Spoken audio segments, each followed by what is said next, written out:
اگر فوتگی کے وقت کسی شخص کی ایک بیوہ، ایک بیٹا اور دو بیٹیاں، تو وراثت کیسے تقسیم ہوگی؟ سب سے پہلے تو ماں باپ کو 1/6 حصہ ملے گا قرضہ اتارنے اور وصیت پوری کرنے کے بعد. یعنی ایک بندہ سپوز ₹1,00,000 چھوڑ کے مرا ہے. سورہ نساء کے دوسرے رکوع میں پوری تفصیلات ہیں، اور اس سے ریلیٹڈ احادیث مشکات کی دوسری جلد میں بخاری مسلم کے حوالے سے کتاب الفرائض چیپٹر میں پوری موجود ہے.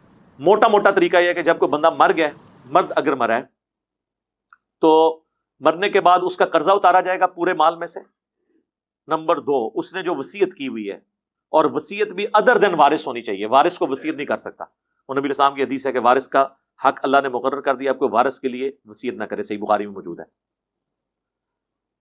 وہ وارث کو دیا، اب یعنی ادر دین وارث کو وصیت کی، یعنی عیدی والوں کو، شوکت خانم کو، کسی کو بھی دے دیا.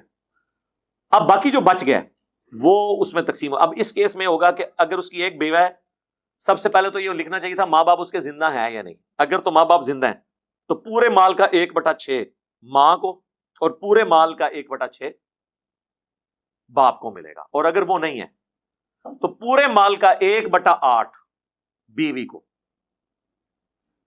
باقی جو مال بچ گیا وہ 2 بیٹیوں اور 1 بیٹے میں اس طرح تقسیم ہوگا کہ بیٹے کو 2 حصے اور بیٹی کو 1 حصہ. اس کا طریقہ ہے کہ جتنے بیٹے ہونا ان کو 2 سے ضرب دے لیں.